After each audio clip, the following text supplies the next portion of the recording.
Gandang araw sa inyo mga tropang farmers. Bali, ito na nga pala yung update sa talong natin na Fortuner F1.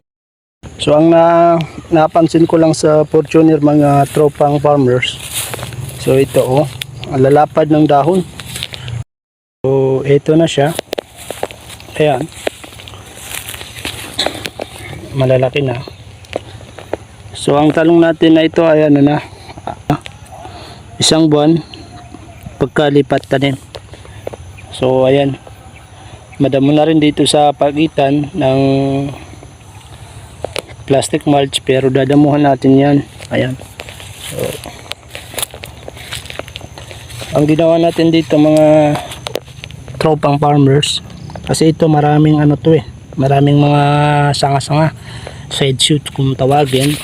Bali nagtanggal tayo ng mga dahon. Ito malalaking dahon niya sa baba, tinanggal natin para yung vitamina na kakainin nitong mga dahon niya ay dito mapunta dito sa mga ano niya, side shoot, para mas lumaki ito ng gusto. So ang ginawa natin na isa pang technique, so ayan, lahat ng mga shoots niya dito sa mga sanga niya dito ay tinanggal natin. Bali dito lang tayo nagtira sa pinakababa, itong tatlo. Kasi kaya tayo nagtira dito para hindi siya matumba. Dahil kung dito tayo nagtira ng side shoot, pag dito namunga, medyo nabigat ang sa taas, maaaring matumba yung talong natin. Dala ng ito nga ay malalaki daw ang bunga nitong Fortuner F1 kumpara sa Calixto F1. Kasi yung naunang talong ko mga tropa ay Calixto F1. So ano lang siya, katamtaman lang yung bunga niya. So ito yung sinasabi ko mga tropa, itong mga side shoot na dito, yan, ititira natin yan. Pero yung dito, ito, tanggalin natin yan para dito na lang siya mag-focus sa tatlo na to. Ayan, ito tatanggalin din natin to. Ayan, tatanggalin din natin yan. Ayan.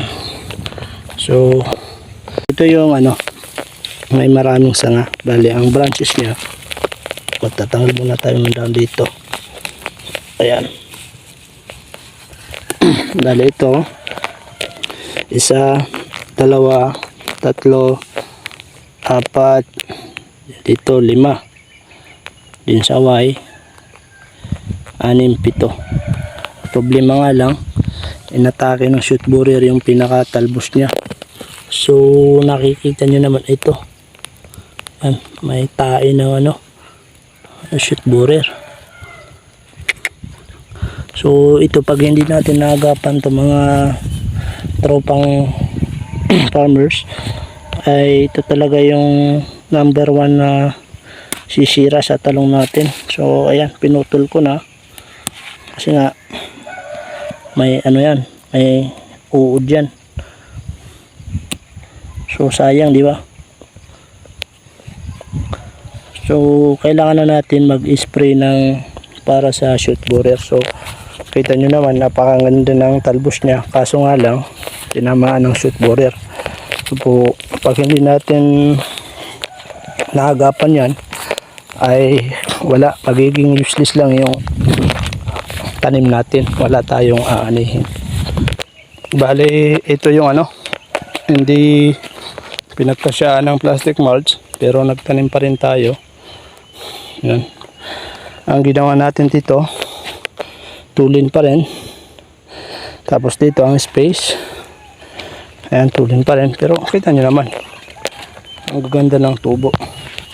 Ayan. Ayan. Ang problema nga lang dito sa atin ay wala tayong ano, irrigation. Umaasa lang tayo sa ulan. So tag-init na ngayon,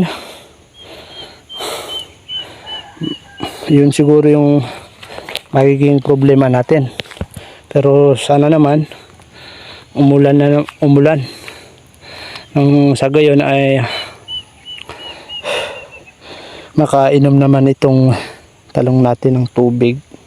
Kasi ano na to nasa 10 days na hindi nauulanan. So yun lang muna mga tropang farmers. Update na lang ulit sa sunod na video kung ano yung mga dapat na ginagawa dito sa ating munting talungan.